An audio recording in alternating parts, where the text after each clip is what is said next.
English has its downsides, but when you compare it to German, French, and Spanish, it suddenly looks surprisingly efficient and user-friendly. Welcome to Expat Chatter. This is Brenda Arnold.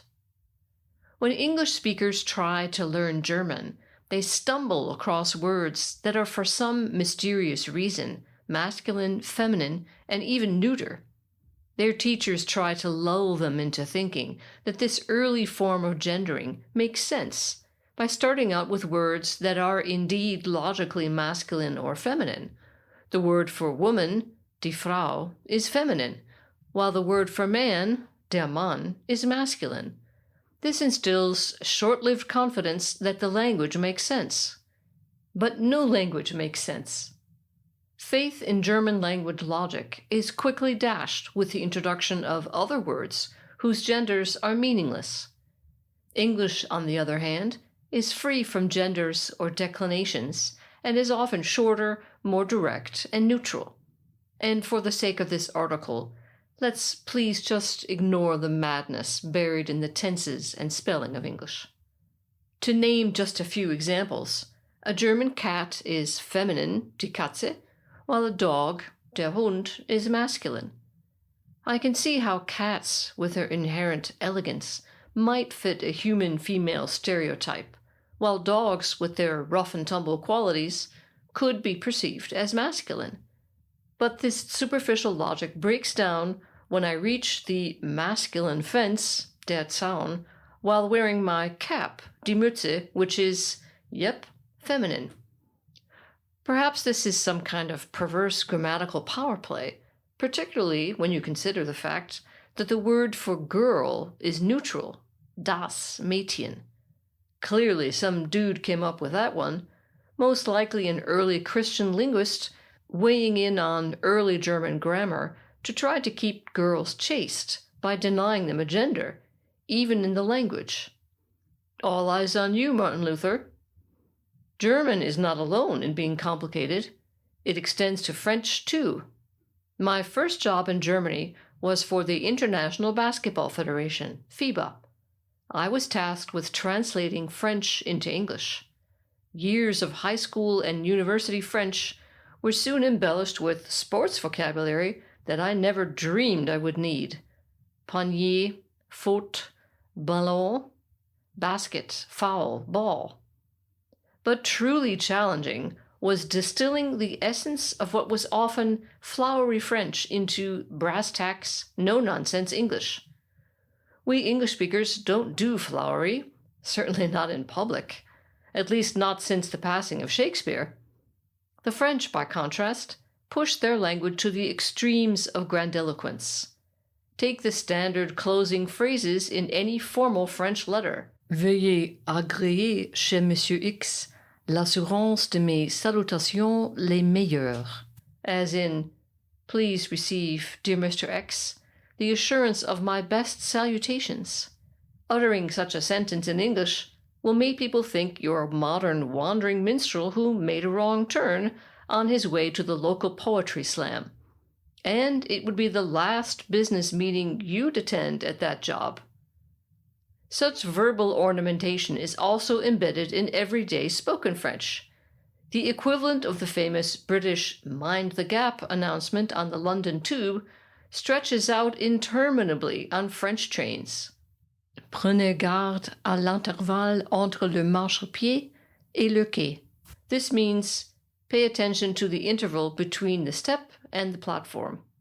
But by the time this announcement is over, you've not only fallen into the intervalle, but have been run over by a train. French President Emmanuel Macron visited Australia a few months ago. In his gracious farewell speech, thanking his hosts, he made sure to include the Australian Prime Minister's delicious wife. While incorrect, this is perfectly charming, which is what we expect from the French after all. I can think of far worse adjectives to be called than delicious.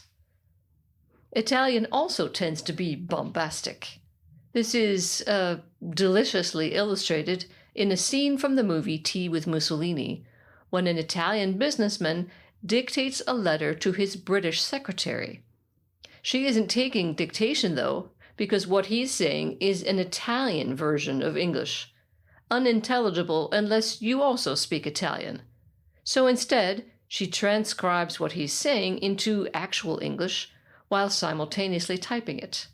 There is no better demonstration of the differences between the styles of the two languages. Spanish also gets in on the game.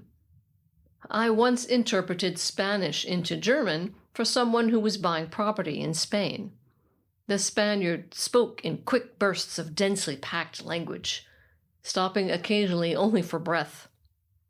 Fortunately, this left me enough time to translate what he had said, even though the bursts of Spanish lasted about 5 minutes and my translation about 30 seconds. This lopsided ratio of Spanish to English earned me some censorious stares from all parties present. Why wasn't I translating everything he said, was the implicit accusation. All I did was cut out all the fluff. However, the Spaniards do deserve praise for their no-nonsense response when answering the telephone. No verbal frippery going on here. They just say diga or dígame, meaning speak or speak to me. This would be like answering the telephone in English with, "What do you want?" It's not an altogether inappropriate greeting, since nobody would call if they didn't have a reason to. May as well just spit it out, I suppose. German has additional complexity up its sleeve. As if genders weren't enough, the Germans like to keep you in suspense by putting the verb at the end of the sentence. You might get used to this after a while, but it makes simultaneous interpretation next to impossible.